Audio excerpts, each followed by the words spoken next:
Kemudian yang kedua, tadi syarat batunya. Sekarang yang kedua, cara istinja. Cara istinja. Cara istinja.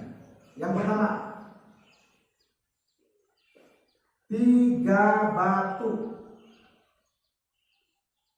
3 batu. Kalau mau pakai batu, berarti batunya harus ada 3. Apa boleh 1 batu? Boleh, asalkan batunya punya 3 sisi. Nah, itu. Batunya ada 3 sisi. Misalnya, mana? Itu, saya batu lah.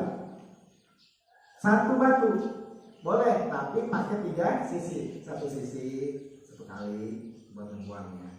Jangan dipakai lagi, kan itu udah kepake sisi yang lainnya. Ya, jadi yang pertama menggunakan 3 batu. 3 itu adalah batas minimal, tidak boleh kurang daripada 3. Atau kalau mau pakai tisu, minimal 3 lembar tisu minimal, tidak boleh kurang. Misalnya udah musap nih, udah ngebuang, set, pakai 1 tisu, udah bersih, maka tetap belum dikatakan sah karena baru 1, harus di 3. 1 kali, buang, bersatu, lihat masih ada. Ambil lagi tisu, ada ataupun enggaknya tinggal dilihat aja, ada kuning enggak? Kalian belakang masih ada kuning enggak? Kalau ada berarti masih ada. Atau kalau bagian depan udah kering enggak? Air kencing udah kering enggak? Itu ukuran ada atau tidak adanya, atau bersih atau tidaknya. 1 masih ada, ambil tisu lagi, masih ada, berarti ambil tisu lagi, gosok lagi. Ketika ternyata udah bersih, udah selesai, sah, minimal 3. Kalau 3 tisu masih belum bersih, maka syarat yang kedua, sampai bersih. Cara istinja yang pertama, 3 batu, ambilkan tulisannya. Yang kedua, sampai bersih. Jadi si kotorannya itu harus sampai bersih. Bagaimana kalau 3 tisu masih belum bersih? Ambil tisu lagi, 4. Belum bersih, 5. Belum bersih, 6. Belum bersih, 7. Kemudian yang ke-8 bersih, 8 tisu bersih. Maka disunahkan untuk ngambil 1 lagi supaya ganjil, karena sunnahnya adalah ganjil. 4 udah bersih, 4 tisu udah bersih, sunnah ngambil 1 lagi, 1 tisu. Jadi berapa? 5. Sunnahnya kan ganjil. 6 sudah bersih, berarti sunnah ngambil 1 tisu lagi supaya kan ganjil. Ya. Jadi cara istinja yaitu pertama 3 batu atau yang semisalnya, kemudian yang kedua sampai bersih. Kemudian yang sudah dibahas syarat, kemudian cara. Nah yang ketiga tempatnya dikelompokkan ya, supaya mudah mengingat dan menghafalnya. Jadi yang pertama tadi syarat batunya, batu dan semisalnya udah ada 5. Kemudian yang kedua cara beristinja ada 2. Kemudian sekarang yang ketiga tempat yang dibersihkan. Tempat yang dibersihkan itu bagian mana? Bagian depan atau bagian belakang, umbul dan dubur. Syaratnya yang pertama sebelum kering. Sebelum kering. Syarat yang pertama sebelum kering. Artinya najisnya itu tidak bisa beristinja dengan batu atau tisu kalau najisnya sudah kering. Najis yang ada di tempat keluar najis. Mudahnya begini, Kalau habis beristinja langsung cebok. Itu. Kalau nggak langsung cebok, dia malah belajar, malah piket. Itu nanti najisnya kering. Kalau sudah kering, tidak bisa disucikan dengan istinja dengan batu. Itu jadi sebelum kering. Pokoknya intinya habis buang air besar langsung sebelum kering. Yang kedua, najisnya tidak berpindah. Najisnya tidak berpindah.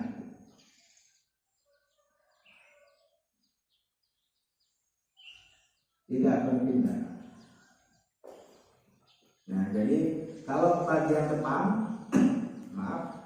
bagian depan najisnya itu belum berpindah, misal untuk laki-laki belum berpindah ke batangnya, masih di helmnya. Nah, masih roksul belakang. Itu namanya hasafah. Masih di helmnya, masih di bagian atasnya. Kalau sudah ngarancak ke batangnya, itu nggak bisa disucikan, nggak bisa beristinja dengan, harus pakai air. Kalau bagian belakang ada yang namanya safhah. Safhah itu domba indakian. Kalau kita lihat berdiri dia nutup. Kalau kita jongkok dia kebuka. Janiba dubur, pinggir-pinggirannya dubur itu, belahannya itu. Nah, itu belahannya itu namanya safhah. Dia akan menutup kalau kita berdiri. Kebuka nggak kalau kamu berdiri, tidak? Itu domba indakian ini. Kalau duduk dia kebuka, itu namanya safhah. Nah, kalau najisnya itu ngalir lewat dari safhah, maka tidak bisa beristinja dengan batu, harus menggunakan air. Kemudian yang ketiga, tidak kecampuran yang lain. Yang ketiga, tidak kecampuran yang lain.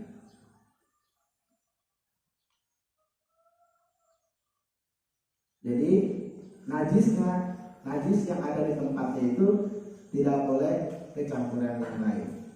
Misalnya kecampur debu air malendo pakai kacang misalnya, nah boleh.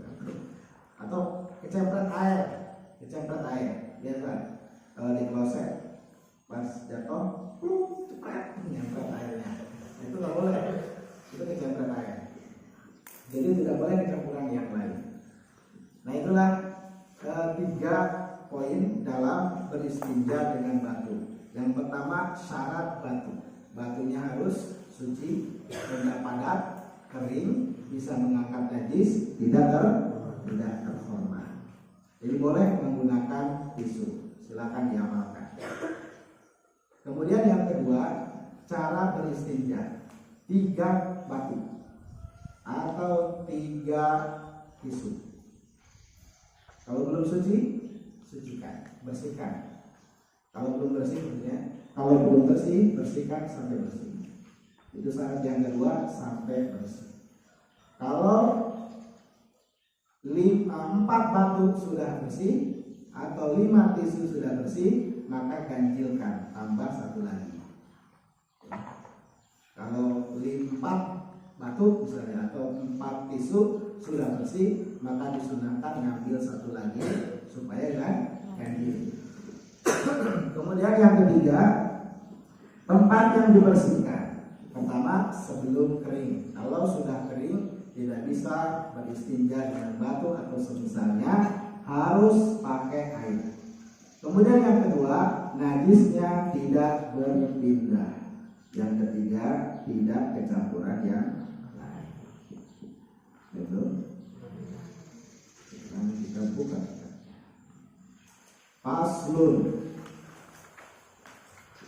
Faslun, adapun inilah itu pasal. Syurutu ijza'il hajari. Adapun syarat bersuci dengan batu itu samaniyatun ada 8. Adapun syarat bersuci dengan batu itu samaniyatun ada 8. Yang pertama, ayyakuna, hendaknya ada batu itu bi salasati ahjarin, dengan 3 batu. Ayyakuna, adanya batu itu bi salasati ahjarin, dengan 3 batu. Tadi sudah. Itu masuk ke mana itu? Batunya, caranya apa tempatnya? Batunya, batunya. Nah, tempat cara istinja. Ayyakuna bi salasati ahjarin, batunya itu bi salasati ahjarin, dengan 3 batu. Yang kedua, wa ayyul qiyah, dan hendaknya batunya itu membersihkan al-mahalla, kepada tempat. Dan hendaknya batu itu membersihkan al-mahalla, kepada tempat. Syarat apa tadi? Syarat batu dan semisalnya suci, benda padat, kering, bisa mengangkat najis. Ayyun kia al-mahalla. Berikutnya, wa alla yajifa, dan hendaknya tidak kering apaan najisun najis. Wa alla yajifa, dan hendaknya tidak kering apaan najisun najis. Wa la yantakila, dan tidak pindah apa najis.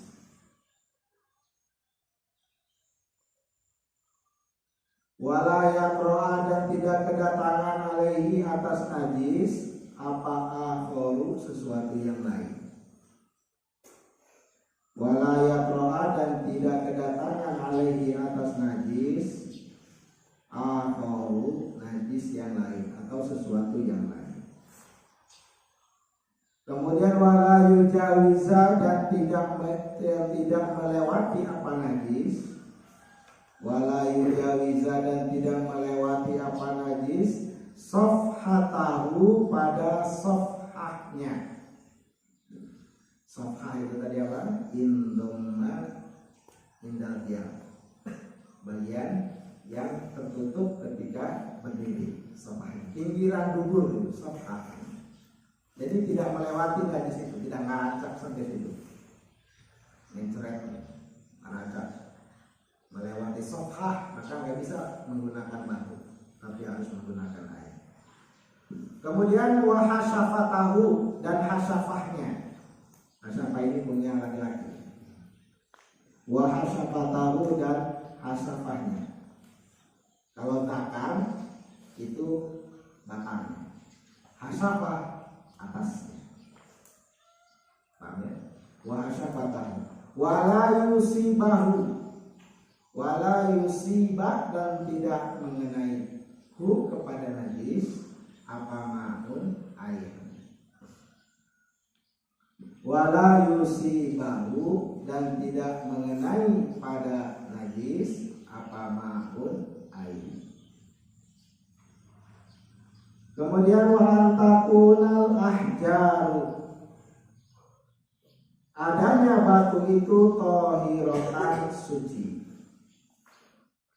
Wa antakunal ahjaru, dan hendaknya adanya batu itu thahiratan, suci. Dan lain lagi, aslun, adapun inilah itu pasal syurutu ijza'il hajari, adapun syarat-syarat bersuci dengan batu itu samaniyatun, ada 8. Ayakuna, hendaknya ada batu itu di salasati ahjarin, dengan 3 batu.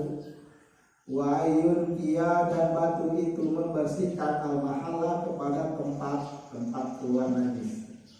Walayatifa dan hendaknya tidak kering apa najis, walayan takila dan tidak berpindah apa najis, walayan roa dan tidak kedatangan alaihi atas najis apa khulu najis yang lain atau sesuatu yang lain.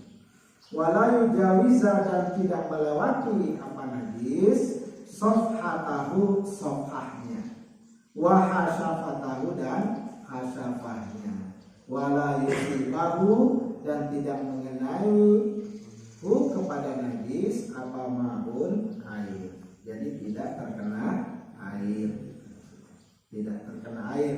Si mahalnya itu, si najisnya itu tidak terkena air. Kemudian yang terakhir wa antakunal ahjaru dan hendaknya batu itu tohirotan suci. Betul? Jadi saya akan memberikan contoh sederhana yang ke depan. Anggap sorban saya ini adalah tisunya, pakai tisu aja lah ya, nggak mungkin apa, jangan pakai batu. Boleh pakai batu silahkan, tapi lebih enakan pakai batu. Nah, sobek. Baca. Ya. Nah, maaf, anggap ini lubang belakang. Nah, si kotoran yang keluar tuh jangan aracak sampai ke sini. Melewati sofha. Kalau sudah seperti ini, nggak bisa pakai batu atau yang semisal, harus menggunakan air. Anggap si kotorannya kan masih di sini aja nih, sekitar ini, ya. Maka kalau tisunya 1 lembar aja takut ini ya, takut tembus misalnya, boleh 2 lembar di ini, disatuin. Kemudian supaya agak lebih tebal lagi dikerut-kerut misalnya. Anggap gitu ya. Nah, kemudian masuk sorek kuning. Udah. Berarti masih ada kan? Ambil lagi, ini lagi. Bagian ke sisi atasnya lubangnya. Ini lagi. Kan minimal 3. Ya, ambil lagi, korek. Jangan terlalu dalam, boleh. Ambil. Masih. Ini sedikit lagi. Buat. Ambil satu lagi yang keempat, pas dikira. Wah, bersih. Nah, sunnah. Ambil satu lagi supaya dan maaf kalau buang air kecil laki-laki dah. Nah, helm, ambil tisu ini di tempat keluarnya, sejok, wah basah, ambil lagi tisunya ini. Pokoknya jangan sampai melewati hasapanya. Kalau sudah melewati hasapanya, itu harus pakai air. Nah, 3 kali, lihat, sudah kering. Nanti sudah bersih.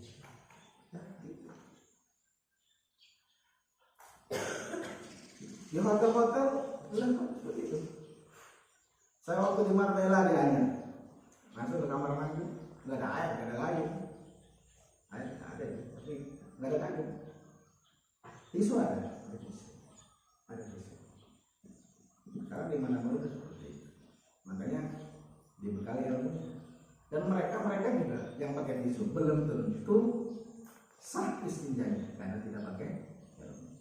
Siapa tahu tempat golongan najis malah dicampur dengan air. Maka nggak bisa beristinja dengan menggunakan batu atau yang semisalnya. Di pesawat terbang, siapa yang pernah naik pesawat? Mungkin udah pernah. Kecil itu. Kalau buang air kecil kan katanya sih gak ada air. Siapa yang pernah? Saya pernah. Hah? Pernah? Bagaimana doang? Naik. Terus kamar mandinya enggak? Oh enggak. Siapa yang pernah? Reza pernah? Lihat kamar mandinya. Tidak.